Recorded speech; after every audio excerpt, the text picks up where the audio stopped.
Yes, guys. Welcome back to another edition of Onto the Ball, where my worst nightmares have been realised. Jurgen Klopp to leave Liverpool at the end of the season.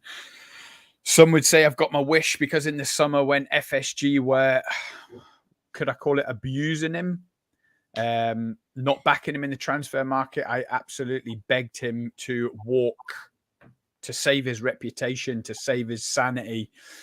For the next half an hour or so, we're going to go over what has been the final straw that broke the camel's back, that is making Jurgen Klopp turn his back on his beloved Liverpool, this team that he has built. This is fair to say, Trav, it's the Liverpool 2.0. I mean, they're not my words, they're Jurgen Klopp's words. Liverpool 2.0 are feeling refreshed. He's building his second side, a side that's packed with players like Kanate, McAllister, Szoboszlai, Luis Diaz, Jota, Nunes. How can we forget Nunes? Endo's a bit older, so forget him. Gravenberch. It makes absolutely no sense to me whatsoever why this bombshell has been dropped today. I'm absolutely heartbroken. I can't get my head around it. Every emotion going today.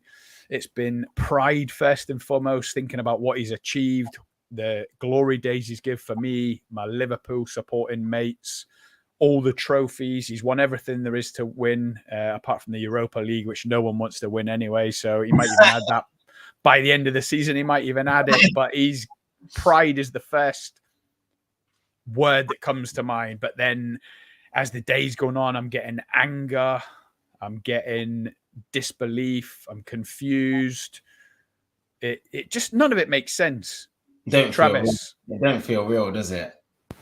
It doesn't. I mean, it doesn't feel real. No. Once it got to 2 or 3 in the afternoon, Trav, I was, that kind of thing.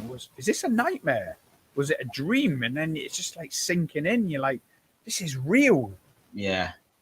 I mean, I didn't think anything could top the Caicedo Lavia. But here we go, mate. I mean, yeah, even from a United fan perspective, I'm obviously delighted with the news, but I'm shocked. Like I did not know where that was coming from today. That just came out of nowhere, that news. But on the flip side of that, it's sort of, to me, I mean, I'm sure we'll go into more detail as to why you think this has been announced and the timing of it being announced. But I hate to say it, but I got these feelings about Jurgen Klopp last season. Like towards the middle to back end of last season, I was saying that I think Klopp sort of, whether he goes into management straight away after the next season, which he said he's not going to, I did get the feelings that he was sort of ready for a new challenge, like especially with Michael Edwards leaving and things like that, and this sporting director coming in on a temporary basis. Something just felt a little bit off to me. It just didn't feel right. I just didn't feel he felt as comfortable as he's felt previously in his tenure. I didn't get the messages that, I mean, obviously at the time you were saying that you felt he was really ready to go again and really build this other side, and the transfers. No, I didn't, Trav. If you remember, and this is why I'm so glad you've come on tonight, because obviously you've got that side of it. And yeah, you called it, you're right. But if you remember, I said under these circumstances in FSG, I don't see how he can continue. I actually wanted him to quit, if you remember. Yeah, you did say that. So yes, he was backed in a sense with more than he's ever been backed with in terms of a net spend. But let's not get away from it. He wanted Jude Bellingham. We let him go. Okay, we're heading into January now. They've probably said there's no more money. Yeah. Last summer was a one-off. If you think you're getting 100 million every summer, it's move not your mic a little bit. It just sounds a bit fuzzy. I don't know why. Sorry. Yeah, that's it. Perfect. I think that 100 million net spend in the summer, that was a rarity. So it's not going to be the norm, so to speak. This isn't Liverpool spending 100 million net every summer now. That was a one-off because the team needed it. So I think he's probably heading into another summer. And it was in the words today in his press conference. He was like, I can't be asked to go again and again and again. And for me, that again and again and again means water into wine constantly, like constant. And for that, I agree with you. I don't think and I don't know how he's had the energy to get this far, to be honest. No. I genuinely don't. It's massive. I mean, like you said, I wouldn't say like papering over the cracks, but he really has been turning players into like really rough diamonds, like players that you just not even necessarily not heard of, but he's got a catalogue of players that if they would have been under other managers, they probably wouldn't have developed like they did under Jurgen Klopp. And I mean, I always use Jordan Henderson as an example of that. He was just your run of the mill standard midfield player. Looked unbelievable under Klopp in those seasons when he won the Champions League and stuff like that. He became a real leader, and like you said, he's got a carousel of players that he did that with. Even the likes of Sadio Mane, Salah being a sort of an ex-Chelsea reject, so to speak, leaving the Premier League, going away and coming back and turning him into one of the best players that the Premier League's ever seen. Even the likes of Bobby Firmino, no one had really heard of him, and like made him into one of the top false nines. And there's so many players, even the players that had gone, and Coutinho, and yeah, the list is endless. He's done a real fantastic job of turning average-ish players into top players. Don't get me wrong, you've spent money in certain areas on the Van Dijks and the Alissons and broke records in other senses and that, but the general job that he's done and the consensus of the job that he's done has been a real top draw performance really over the years. And I think the proof's going to be in the pudding, because I know there's been contrast and conflict about how well Liverpool are run as a club. And I think the model is very sustainable from a financial point of view. But in terms of the resources the managers get on a net spend competing with the rest of the teams around them, it's probably not where you would expect it to be for a team that challenges for the league all the time. So you then take this manager out of that equation and you put somebody else in. I mean, I don't know who's going to take the job next, but it's going to be sort of like when Fergie left. No one's going to want that job to try and emulate. 100%. Do you know what I mean? Who's going to want to try and emulate what he's done in his thing? That was going to be one of my points. You ask Unai Emery how he got on following Arsene Wenger. You ask David Moyes how he got on following Sir Alex Ferguson. This next appointment, it's almost going to be like they're on a hiding to nothing. Yeah. But they're like, if I've been at it in my Liverpool group chat all day today. There's 4 of us in there and we're 50-50. 2 of us are blaming FSG. 2 of us are taking Klopp's words at face value, saying, look, he's exhausted. Let the guy go with his head held high. He's not slagging off FSG. He's not saying it's because of this or that. You got to just try and trust what he's saying. And I'm like, I can't have it. I cannot have it. FSG have exhausted him. As you said, turning water to wine in our opinions. He has. Look, let's be honest, he has. Jurgen Klopp has done an absolutely terrific job. However, when you get into the 9th year that he's been here, you go through the summer where Jude Bellingham was on. No one can ever deny that. He was on. I'll die on a hill with that. Jude Bellingham was on and we pulled out as soon as his wages got stratospheric. We went down a different route. And yes, some will say it's worked out better for us. Szoboszlai, Endo, Gravenberch, McAllister. However, when you're looking at like going for another 2 or 3 years, Jurgen Klopp is probably thinking he couldn't have left last year, basically. Could he? Because Liverpool had a wretched season. Yeah, he wouldn't have wanted to go out like that, definitely. So now that we're on the ascendancy, he's probably thinking now's a better time to bow out when we're kind of at the top of the league. We're chasing a quadruple of sorts. Yeah. The fan base are largely happy. People are laying off FSG. He's probably thinking now is the good time to go. But why? Why is he thinking it when he only signed a new contract 18 months ago? Why is there a sudden change? And why did he have to, if it is for his family and health reasons, maybe exhaustion, his family would have known that. They would have made the decision together. But in his words, he broke it to his wife, Ulla, and explained it to her and almost convinced her, like, this is why. If it was family and health, she would have already known that, wouldn't she? Yeah. So to me, I point the finger firmly at FSG, being like, I cannot go on any longer under these conditions with a net spend less than Nottingham Forest, less than Brentford, less than Aston Villa, and it's still sustain these title charges and trophy hunts, it isn't sustainable.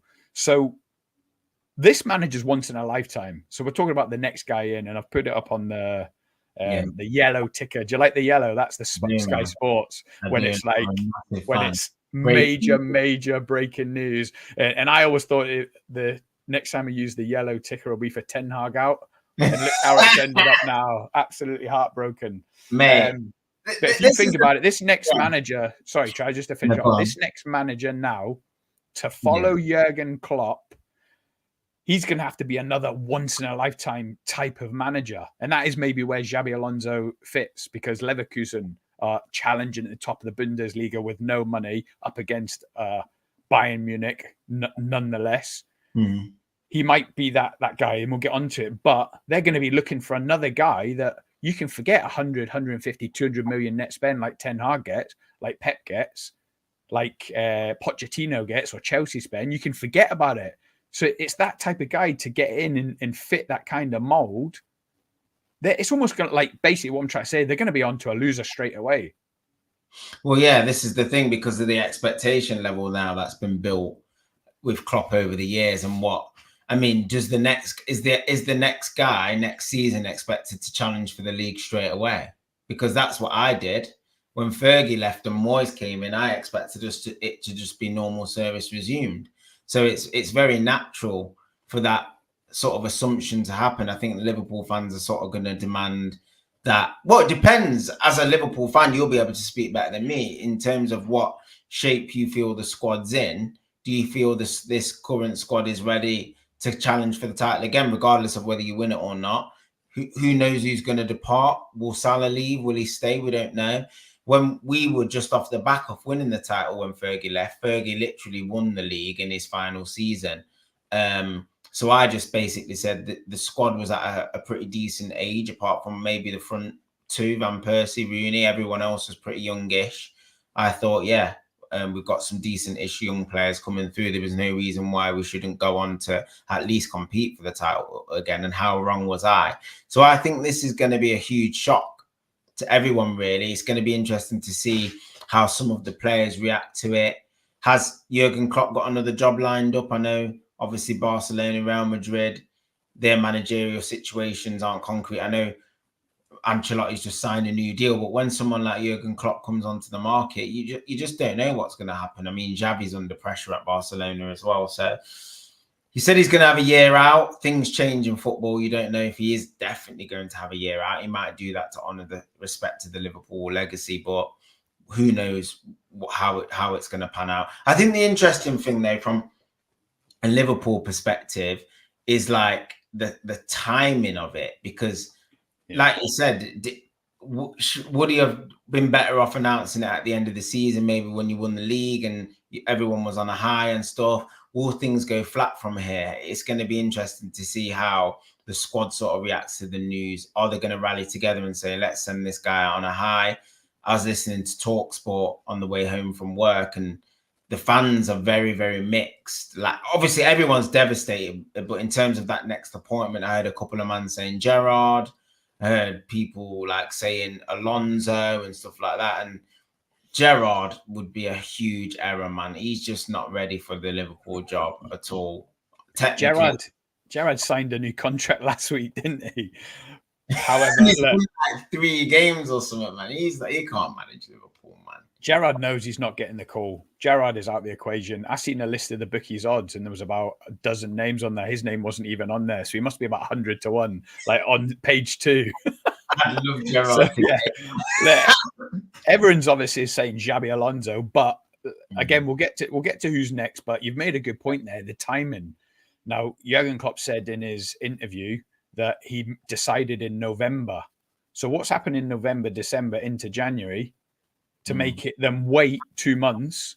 So first of all, why wait 2 months? Second of all, why announce it in January? If you're going to wait from November to January, why not wait till May, June, like you say, when you've won the league? So obviously they've announced today that not only Klopp will be leaving, but also his backroom team, Pep Linders and the other guy, can't remember his name, Lenny Kravitz or something.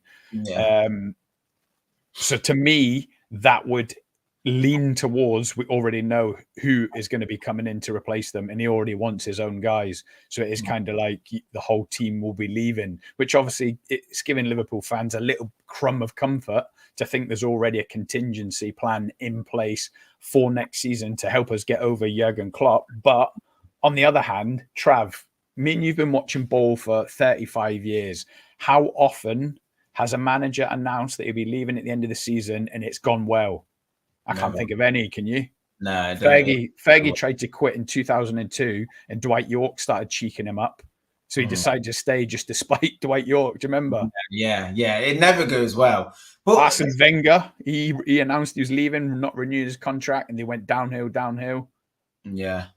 It just doesn't happen, does it? No, it doesn't. It'd be very rare for it to not have some psychological effect on some members of the squad, especially some of the players that have just joined as well. That's the big thing. Like when Fergie left, Van Persie literally signed that season and then he announced he was leaving. I bet he couldn't believe it. So I think now, though, the big thing for me is as well is we can't take for granted that Klopp's this is his 9th season. That is a long time now in modern day football. Can you think of any other managers that have been at their clubs apart from obviously Pep as well for that length of time? It just don't happen anymore. So I'm swaying more towards believing what he's saying in terms of the exhaustion. I was saying this at the back end of last season that I think to keep challenging, regardless of whether he was winning the title or not, I think I use that as a bit of banter, but to go hell for leather, keep competing for the league on the next. This is my point, Trav, and we kept saying it last summer. If you're getting backed, where is that pressure? You're living and dying by your own signings. You've got like a squad that Pep's got. Pep's not had a break from football, has he? No.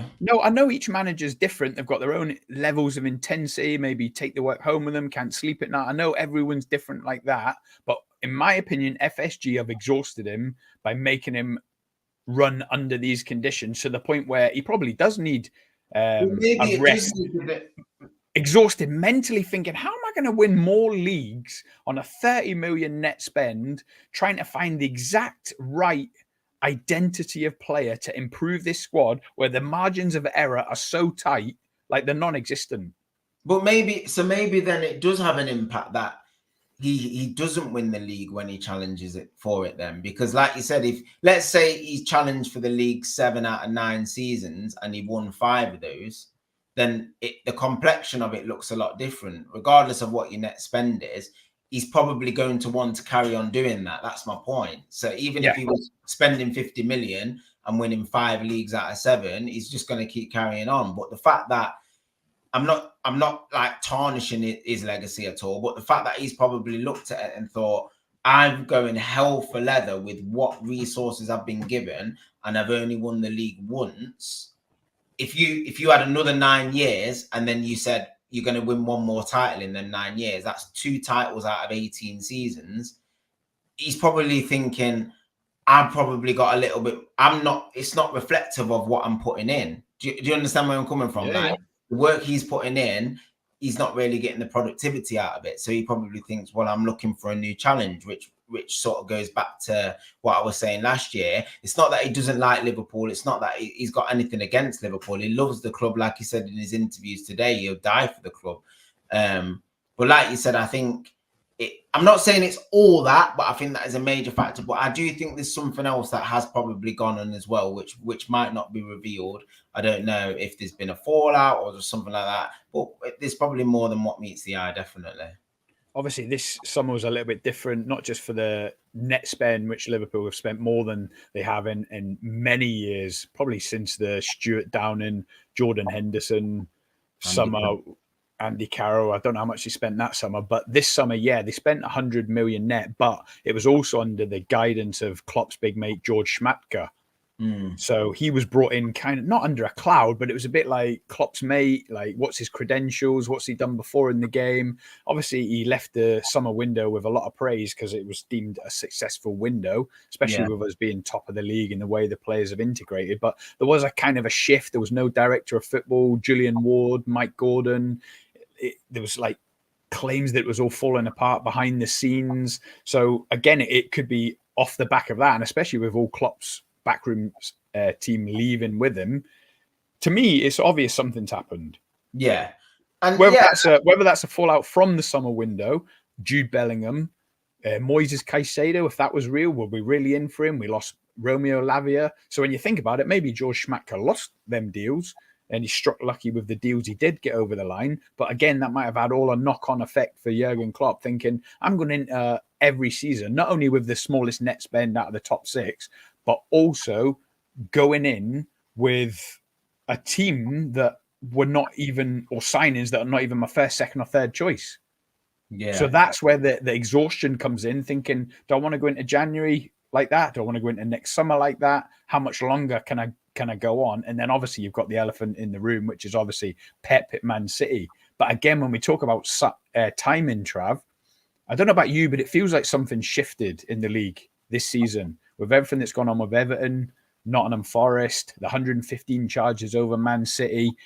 Have you seen that graphic? There's only £50 million been spent in this January transfer window. No. Last January, there was something like, it was either 380 or 800 million. Yeah, Clubs spent. Loads of players. Clubs spent. And now it's like the 26th of January. The window's nearly over and all the clubs have only spent 50 million. It feels like there's a shift and there's a kind of real fear about this FFP that it might finally, for once, be coming to fruition. Man City, everyone's like scared and being apprehensive about what they're spending. Exactly. So surely for Liverpool, who have been much maligned with their net spend, running a tight ship, self-sustained, all that, Liverpool fans, none more than me, screaming about net spend this, net spend that. Surely this is good for Liverpool, a club like Liverpool, that this could benefit Jurgen Klopp if he hangs in there just one more season. I mean, let's say Man City do get 115 charges. They're relegated to the Vauxhall Conference or League Two, whatever it is, or even just down to the Championship. Or even just a good point, so you're clear at the top or something. That opens the door for someone that could be Jurgen Klopp. And if he's had a problem with competing with Pep for the last 8 years on the small net spend, then this is an opportunity. So again, the timing just makes absolutely no sense. Because like you said, yeah, it might be a thing where, like you said, could potentially seize the moment with what's happening with City. And I know there's a date that's an unknown date that hasn't been released yet about City's hearing and stuff like that. So that's going to be interesting to see how that pans out with them as well. So like you said, you would have thought it might have been an ideal opportunity for Jurgen Klopp to really push on and kick on. And like you said, the 2.0, the second team being built and that. But I go back to the fact that 9 years is a long time at one club and you just don't know what's going on behind the scenes, like you said, in his personal life and missing home and missing Germany. And has he got another opportunity up his sleeve? Like, I think he might have within a year's time. I don't know what that opportunity is. I don't know what it looks like. I don't know what he's motivated by. He doesn't strike me as a person personally that's motivated by money like a PSG necessarily. I think if anything, I could see him probably like wanting, because maybe to test himself at one of the big 2 Spanish clubs. I think that's probably the only thing left for him now to really test himself in terms of that prestige. I think Italian football's fell off, like the older Juventus clubs and the Milan clubs, they're not where they were. I think if he was to take one of the other big jobs that are available for him, obviously he's not going to go to Man United from Liverpool. He's certainly not going to go to City. And he's already managed in the Bundesliga. So I think that La Liga is probably the only league left for him to really show what he can do. And I think with Barcelona job looming and Xavi being under pressure, whether he gets sacked this year or I would say Xavi is probably going to lose his job over the next season. Definitely with the pressure that they're coming under, and obviously with Girona doing so well and stuff like that, and Real Madrid being ever present. I think it's quite a good fit, Jurgen Klopp to Barcelona, if I'm honest with you. I can see him really endearing himself to the fans, the football that they play in terms of the intensity, and Barca. And I know Klopp and Pep played 2 totally different styles, and it's more of a possession-based game in La Liga. But I could see Klopp going at Barcelona and really giving that a go. At one point, I'm not believing what he's saying about why he's leaving, exhaustion, and Ferreira wants it to happen. Look, he wants it in. You can see it. Jose will welcome him at Barca with open arms. But on the other hand, I believe him when he's saying he's not going to get in another job for a club or a country for at least a year. I do believe that. And obviously the proof will be in the pudding. If he does stay away from any job, then, you know, maybe we'll believe it was down to exhaustion. It probably is. We're both agreeing that on that point. What we're not agreeing is the reason. And I'm pretty sure that FSG have exhausted him by asking him consistently to turn water into wine. But it is what it is. What's the deal with FSG? Are they just tight? Like, have they naturally got peas that they just don't want to give the manager, or have they actually not got money? I don't know. Like, it depends what you say. We've got money or not. They've obviously, this is well documented now. We've gone over it, and you're probably bored of hearing it, but they've spent 500 million or maybe 600 million building 2 new stands. Yeah. Okay, so long term, my kids and my grandkids will benefit from that, I hope. Yeah. But for the here and now, all that's doing is increasing the equity. If the club was worth 5 billion before, it's worth 6 billion now with a virtually brand new state-of-the-art stadium. That 500 million could have been spent on players to furnish Jurgen Klopp with all the resources he needs to win more than 1 league title, more than 1 European Cup. So he might feel a little bit aggrieved by that. But on the other hand, Liverpool are like debt-free. So FSG have not got a mortgage like the Glazers have. They don't owe anything. The club hasn't got any debt. So nothing could stop them going to the bank and getting £1 billion loan and putting £1 billion in the transfer pot. And we're clear of FFP because we've got so much turnover. So it depends when you say are they skint. What does it mean by skint? Do you want the club to do that as a fan? It's now, no. Last summer, I said we've got a generational manager. This is a once-in-a-lifetime manager, Jurgen Klopp, Bill Shankly, Bob Paisley, Kenny Dalglish, once-in-a-lifetime, every 20, 30 years, this kind of guy. If you're going to back any manager, you back Jurgen Klopp. So if you're ever going to do it, do it. They didn't do it. Well, they'll probably say they did do it. We got a loan to buy Dominic Szoboszlai. So that might even be a part of it, Trav. Jurgen Klopp might know we're paying off the loan for Szoboszlai for the next 5 years. So my 30 mil net spend is even smaller for the next 5 years. It's all these little bits that might be making him feel drained, making him feel exhausted. Like, I tell you what, I just can't do this. I can't consistently keep doing this. And it's all these little bits. But FSG are as rich as Stan Kroenke. I don't know what's happened to Stan Kroenke. I think he might have had a life-defining moment where his life flashed before his eyes and he's decided he's going to live his best life for the next 30 years before he dies because he's just going in. So FSG, the equivalent to Arsenal is KSE, Kroenke Sports Entertainment. They're pumping money into Arsenal FC, basically financing all this spend. Arsenal FC owe KSE an extraordinary amount. It will come out in the latest finances. So when you say are they skint, I'm not 100% sure what you mean because the money's there if they chose to. Right. They could finance. They're just choosing to not spend it. They're choosing not to spend it. They want to increase their portfolio and buy basketball teams, ice hockey teams, and other sports ventures.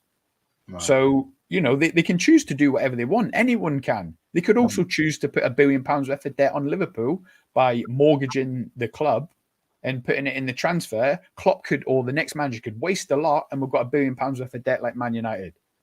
Anything's possible. I can guarantee you one thing, though. If Arsenal don't get success, they'll have £600-700 debt like Man United in the next 3 or 4 years. They cannot afford to drop out of the Champions League, basically, put it that way. So it's all a gamble for any club. Leeds tried it and nearly went bust. So anyone could do it. But yet, FSG are not doing it for Liverpool, and we are where we are. We've got a generational manager that's winning us stuff. Hopefully they'll win more stuff this season with this strict net spend. But the way FFP's going with all the other clubs seemingly falling in line and getting a bit scared now, getting the heebie-jeebies about who might get points deducted or 115 charges might even end up in relegation for Man City. You can see that it's put the frighteners up everyone. So right now, a Liverpool fan that were pro-FSG could say, yeah, look at us, we're run the right way. But do you win loads of trophies like that? Probably not, on average. Not without Klopp either. Oh, yeah. Listen, Trav, this is should be one of the happiest days of your life, brother. It is, brother. We are going to fall off a cliff now. I cannot stress to you enough how much we're going to What, fall that off. bad? Do you reckon you're going to fall off? That Oh, bad? we're going to fall off. We will fall off a cliff next season. I can guarantee it now. Wow. You know what a manager, no one knows more than you what a manager does for a team after Fergie. Yeah. We will absolutely fall off a cliff because not only have you got someone like Alonso or De Zerbi coming in, which they're going to be so up against it following a Klopp, following a Ferguson, following an Arsene Wenger. They're going to be up against it. Any kind of negative City squad, is it like that depth, like where someone's got ballers to work, like you said, the likes of Salah and stuff, they're the wrong side of 30. VVD's had the injury and that. What's Baz saying? The whole of the back Barry's joined.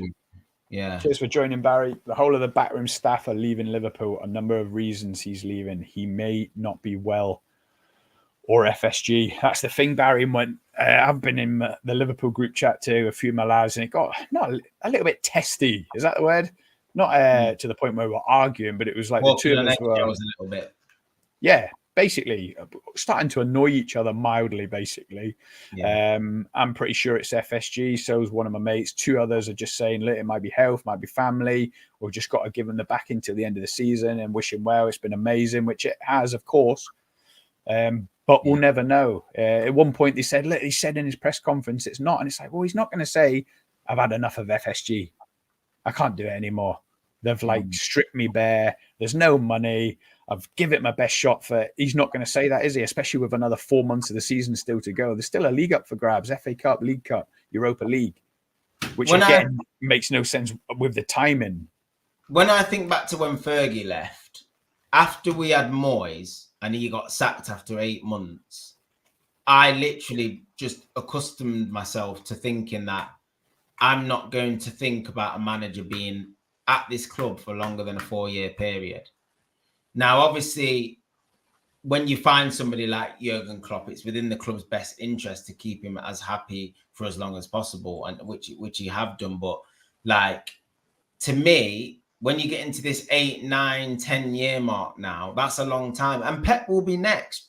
Believe me, within the next couple of years, I think Pep's going to do exactly the same thing. I can't see him staying there like United did for like 20, 25 years, where Fergie did. I can't see him doing that. And Klopp and Pep will continue to win the league without a shadow of a doubt. Even if he doesn't win it this year and he stays next year, he's probably going to win it next year. But why does Pep not get exhausted then, Trav? Probably because of the money that he's getting, bro. Well, there's that, and I don't know, like, and he's got money to make mistakes and money to fix mistakes. Yeah. It's a different dynamic, isn't it? Yeah, like you said, mate, the relationship with the hierarchy is different. When City were taken over, he knew all of those directors. And then when he came to Man City, their CEO was from Barca. So that relationship's already been fabricated for about 20, 25 years before he even joined Barca. So when Pep Guardiola was managing the academy and stuff like that, he probably had a mild relationship with him at that point. And he didn't just bring his coaching staff, all of that hierarchy came from Barcelona as well. So he probably felt like he was at Barcelona, but just in Manchester. And I think that's a key thing. Like you said, when you talk about Klopp's relationship with FSG, it's probably been up and down. And like you said, Klopp's probably papered over the cracks for so long, putting up with what he calls crap and like wanting players and not getting them and stuff like that. I just think, like you said, I said this last season, I think he's just come to the end of his tether. And I think PSG will have a part to FSG, not PSG. I think FSG will have a part to play in that. Like you said, he's gone on a long time, probably not getting all of his transfer wishes and demands and selling players against his wishes as well. We can't forget about the departure, the likes of Coutinho when he left, probably didn't want him to leave and stuff like that. So, yeah, he's had to put up with a lot that we don't talk about because he's such an incredible manager. If we talk about these kinds of things happening at other clubs, i.e. like Man United, it's like the whole world's coming down. But the way Klopp sort of deals with these sorts of things, it's like water off a duck's back. So he's done really well in that sense. And I just think it's like it's time for a new era. And as disappointing as it is and as devastated as you'll be, you've just got to try and look forward as a fan. Like, that's the only thing you can do. Like, when Fergie left, it was crushing. It was horrible. It felt horrible. And all you can do is think about the next person. So just put your energy about finishing the season off on a high and just try and get behind the next manager as much as possible. But I mean, I don't know how you're feeling like about the candidates that have been rumoured. Is there anyone that you just think is a categoric no? Apart from Gerrard. Steven Gerrard. You can't have Gerrard, man. I think even Steven Gerrard thinks he's a categoric no as well. I think he's even give up, hence signing the deal with Saudi. Let's just get rich and retire in 20 years. That would be like Ollie, won't it, if you get Gerrard? Yeah. Josh has joined again. Good to see you, Josh. Cheers for tuning in, brother. Yeah, so shocked to hear about Klopp. None more than me. Obviously, when it pinged through on my phone, a screenshot, it sent in my Liverpool group chat, and the lads were like, "Is that AI?" And I'm like, "Nah, it's real." So I'm watching the YouTube. He was like, nah, that's a wind up. Is it April Fool's? And literally 30, 45, 60 seconds later, my phone started pinging, and then they're like, "Oh my God, it's real." Yeah.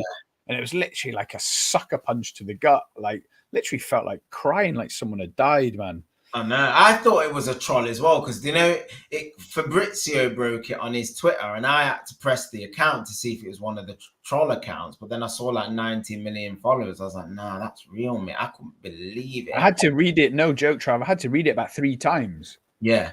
I read it. I was like, I've misread that. Jurgen Klopp to leave. Hang on. Read it for the 3rd time, and I was like, "Rah!" Have you watched the full presser? Have you watched his full press conference from today? I watched a bit of the presser, and I've watched the 25-minute I'm leaving video, but I think there's even an extended version of that. Is there? Yeah, and I haven't watched that really revealed in that as to reasons. Nah, but do you know what? He's a man of integrity. He's not going to start bad mouthing anyone. It's another one of them where we're probably never going to know unless he pens an autobiography in 20 years' time. Maybe you'll find out then. But to me, right, Travis, you don't even need to know. All right. Yeah. It's in plain sight before you.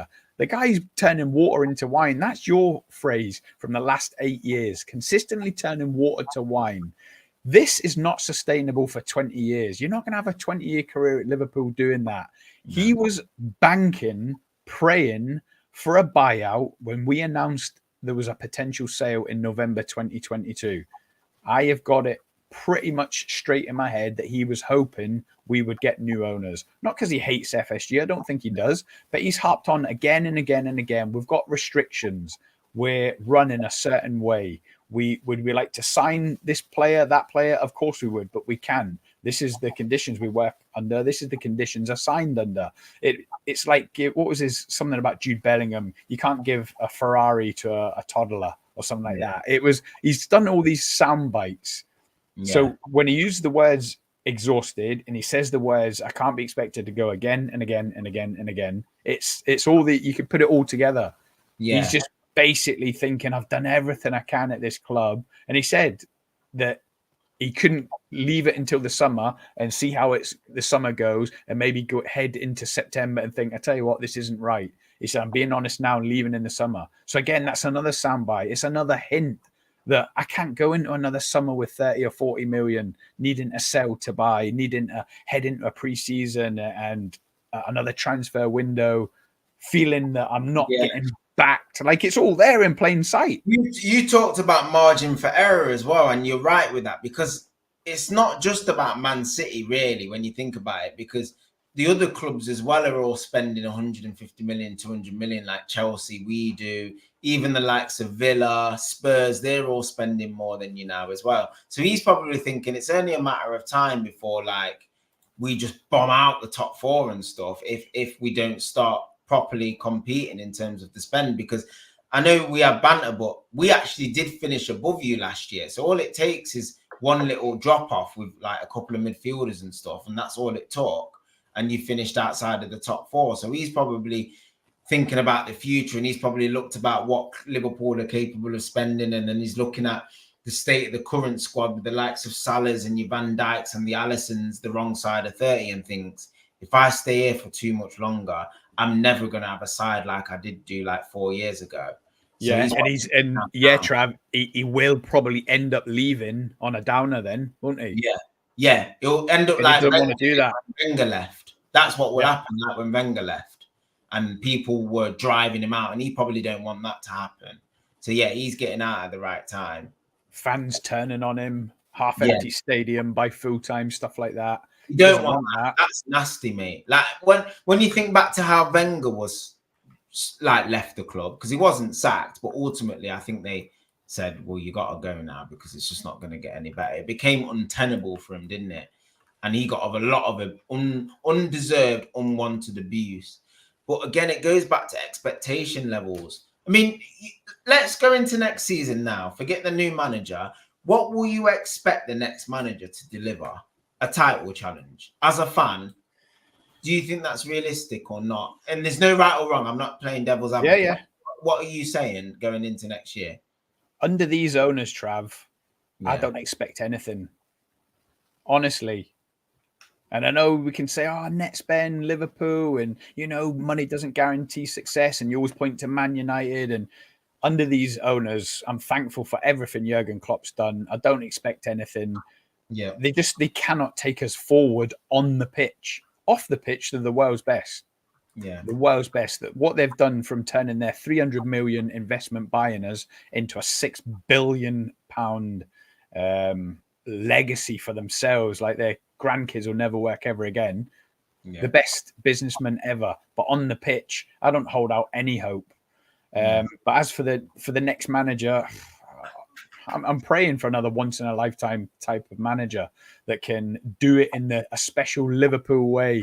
That's a nod to Jurgen Klopp. That was one of his first words in his press conference when he joined Liverpool. Let's try and do it in a special kind of Liverpool way. Obviously, that's all you can hope for, but I'm not holding my breath. Who I want is Xabi Alonso. He's doing absolute wonders in the Bundesliga, challenging Bayern Munich. He's ex-Liverpool. I've even seen people say that we've got to get him before he joins like Chelsea or Man United. I was like, he's not joining Chelsea or Man United. He's Liverpool through and through. It's Liverpool, it's Real Madrid next. So maybe the timing is right. Maybe that's part of the reason why we've announced it in January. We're starting the talks with him. Look, do everything you can at Leverkusen. Try and get the Bundesliga title. But, from June onwards, you're our man. Bring your backroom staff. So they've laid off our backroom staff. I'm fearing the worst, Trav. What do I expect next season? Just to hang in top four, to be honest, and still could qualify for the Champions League to at least be able to spend that type of money. Without Champions League, I'm not even comfortable with being able to spend 30 or 40 million, to be honest. You're talking about trimming the wage bill then. I mean, we know what Arsenal had to do when Arteta came in. The first thing he had to do was get Aubameyang off the books, get Özil off the books, all these big wages.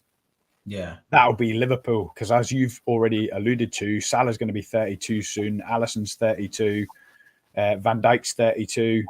It's not going to get any better. So there might be a stage of kind of cleansing the squad, bringing the average age down, bringing the wage bill down. I'm just fearing the worst, man. I really am.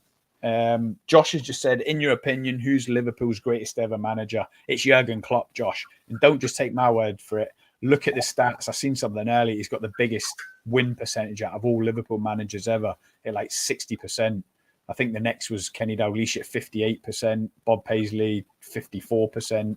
Statistically, he's the best manager, win percentage. But obviously, I don't know all the managers. I'm 45 years old. The first manager I remember was Kenny Dalglish around 1988, 1989. So for that reason, the managers that I know, Kenny Dalglish, I hear was fantastic. He never got to realise his full potential because England were banned from European competition back then, late 80s. And then obviously I've had to endure Roy Evans, Gerard Houllier, Rafa Benitez, who won as a European Cup. Roy Hodgson. Brendan Rodgers. No, you can't get Roy back, man. Roy Hodgson, you can't get Roy back, man. But listen, the main thing is, Trav, you and Neil, Man United, Liverpool, Man United, Arsenal fans, all over Twitter, all over Facebook. I've done a status on Facebook. This is a nod at the appreciation of the accomplishments of one of the world's greatest ever managers. Everyone is absolutely buzzing. I don't remember it this bad since Ferguson announced he was leaving. I mean, Wenger wasn't even like this. But obviously, Wenger, as we've just alluded to, he stayed too long. He was on a downward trajectory. he left like on awful circumstances, which no one wants that. Ferguson and Klopp, hopefully, there's still 4 months of the season left and we could win a quadruple of sorts. Hopefully he leaves on a high, but you lads are buzzing, aren't you? Yeah. And I think the biggest thing as well was because I was starting to eat my words a little bit, because I was so confident that I didn't think Klopp would continue because of sort of the exhaustion and could he go again and could he build another side? And then I thought, oh, Liverpool are top of the league. He's back, man. He's got all this energy and he's buzzing, and he was talking about how much he was continuing loving this side and he had that hunger back. And I thought, all right, here he goes for another 5 or 6 years. You know what I mean? He's got that hunger back. So to get this news today was just like, again, obviously I'm buzzing, but at the same time, I was shocked. I was even like, wow, like I can't actually believe where this has come from. Do you know what I mean? I didn't expect it to come at this point of the season with you doing so well, being in all competitions and that. But like you said, something's gone off. I'm not sure what's gone off, but something's just not quite right with it. Playing devil's advocate, Trav, and you might know from an opposition point of view, what positive could there be from announcing it now? Like, let's say this is a positive announced in January. What possible positive could that be? A few people have said, the players will be busting a gut now for the next 4 months, so he goes out on a high. I'm not buying that, but it is feasible. It could happen. What I think it is? I think it's to prepare the fans for a summer of change and everything, and really leading up to that. Because let's say Liverpool won the league and the last game of the season was at Anfield, they win the league, everyone's buzzing, and then all of a sudden Klopp comes out with a microphone on the pitch and is like, I'm going. Do you know what I mean? Everyone's going to be like in meltdown. Do you know what I mean? And I think then from that point, everything the club did, let's say they announced it on the last day of the season, you're already assessing everything that goes on with apprehension. So the new manager comes in, his staff, all the signings, you're already questioning it. Do you know what I mean? Whereas they've done it now, at least the fans know in the summer he is not going to be there. That's a good point. And imagine, Trav, last day of the season, we lose it by a point again. And then he quits. Oh, mate. You can see people stop themselves. There's no way they could do that. I think they had to prepare the fans in some way. And I think, like you said, I think that's the only reason I think they've done it now. So there's no surprises in the summer. There's going to be no surprises sprung. They might even announce the new manager before the end of the season. You just don't know. Like you don't know what's going to happen. Like you said, you would think that they've got a plan in place in terms of who they want. They might not be able to get that guy. Alonso might think it's too early. He doesn't want to take the job straight after Klopp. You just don't know what people are thinking. But I think somebody made an interesting point on the radio as well. How will Man U react to this news? Because the managers we've been linked with, will Liverpool be linked with the same managers? We don't know. That's going to be the interesting point as well. Are we going to sack Ten Hag? I don't know what's going to happen. I know certainly Liverpool aren't going to go for Ten Hag if he gets sacked, but I think we know that for free. But yeah, I think it's going to be interesting to see if we've got the same managerial targets if we do sack our manager as well. And like you said, Liverpool are guaranteed Champions League football. We're not more or less. We're not guaranteed that. So yeah, I think that throws an interesting spanner into the works. So it's going to be an interesting few months into the lead up into the end of the season to see what really happens. But without a shadow of a doubt, I think Liverpool are with 100% going to miss Jurgen Klopp. It's going to be very unlikely that somebody comes in and just hits the ground running. It's going to be normal service resumed. There's going to be a period of turbulence. I think the names that you said that at the bottom of the screen, if you were to get either of those two managers, I think there'd be a good appointment. I really do. I think De Zerbi is ready for that big job without a shadow of a doubt, because I think his work in Italy's gone unnoticed. Nobody really knew what he was doing in Italy, and hands up, I didn't really, because I didn't really watch him at that club, but I've done a lot of reading and a lot of research of what he was doing at Saluzzo in particular. He's come to Brighton. I think he's taken them onto another level from Graham Potter, and I think he's ready for that job. I think he fits the mold as well in terms of how Brighton recruit and what you spend and what he does with those players. I think he could go into Liverpool with that sort of model and not be like flustered by that sort of challenge. I think he'd actually relish it. I think he's got the character and the passion for the job. If you look at how he sort of reacts when Brighton score and when Brighton win games, just those little things, I see certain similarities to Klopp in that way. So I think he's got the character to do that job. I think you'd play very different to a Klopp team under De Zerbi. It'd be a lot more possession based, a lot more methodical, a lot more build up, a lot less direct. Whether that can endear themselves to the fans, I don't know. But I certainly think he's got the credentials to manage a club like Liverpool. I think De Zerbi would go the same way as Brendan Rodgers. Yeah, I think he would buckle under the size and magnitude of the club, the fan base, the job. But another point that we haven't even touched on, Trav, we're probably going to end it in another 5 minutes, is Jurgen Klopp leaves, there could be an exodus of players.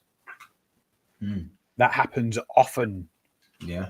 And that's what we haven't even touched on yet. There might be players that will have to play for Jurgen Klopp. I want to move away. I want to move abroad. There could be any types of scenarios. The next manager comes in, doesn't fancy certain players who are a Jurgen Klopp favourite. So it's not just about there's a squad of 20 players, Klopp leaves, a Xabi Alonso or a Roberto De Zerbi comes in, and it's just business as usual, minimal change. It could be all change. Yeah, it's like you said, it's the instability of the squad, and the players are the most important. How are they going to be feeling about the news? Like you said, there's not even the players that weren't playing week in, week out. There was a togetherness in the squad. Everybody was kept happy. Everybody got minutes. There was a lot of rotation and stuff, and you got that balance really, really good with the squad. So, like you said, it is going to unsettle certain people. So yeah, it's going to be interesting. Like you said, George Shamak's not renewing his contract. He's leaving also at the end of the season, isn't he? With all the backroom staff. So it's going to be all change, all new for Liverpool. Exciting in some ways, but obviously very daunting, and there'll be a lot of anxiety in other ways as well. So let's just hope. Who knows what's going to be the right man, and what is the right man? Do you know what I mean? Somebody who can win the title, somebody who can challenge for the title, somebody who just brings a nice brand of football. Who knows what the right man is when you lose such a messiah in what Klopp has been for you? Then there's just not, you can't find better than that. You're not going to get better than that. So the only way is down, unfortunately, for the next manager, and that's going to be the tough chat. That's the biggest challenge for Liverpool. Last comment, Josh. I think Salah could be off to Saudi this summer. That's a good point. And if he does, he's still got a year left on his contract. So I'm not sure what kind of price he would command, only having a year left. But I like to think for commercial reasons only, you could be thinking of 100 million plus. If the new manager comes in and has 100 million plus the normal 30 or 40 million, if he's handed a war chest of 140 million to obviously replace Salah first, but also improve the squad, who knows what could happen. But I'm not looking forward to it, Trav. I'm absolutely heartbroken. I can't believe that when I woke up this morning, this is how I'd be getting into the evening of Friday. But this beats Caicedo Day. All ends up absolutely devastated. Feel sick. I'm going to do the Michael Owen thing to him when he did his debut. Rubbing my hands, mate. Get the popcorn on load. It's going to be exciting times for rival fans. I know that much, because we're going to have some real tough times ahead, and I can't believe it. Jurgen Klopp, thanks for everything over the last 8.5 years. Let's go out on a high and win the Premier League, Europa League, FA Cup, League Cup. You're already cemented your place as one of the greatest of all time, probably the greatest ever Liverpool manager for me, certainly in my lifetime. But it's been emotional. Trav, cheers for joining and helping me process this absolute bombshell news on a Friday. Have a great weekend. If anyone's made it this far, don't forget to like and subscribe. We'll see you on the next one. Cheers, Trav. Header. But Gerrard! Oh, you beauty! What a head, son!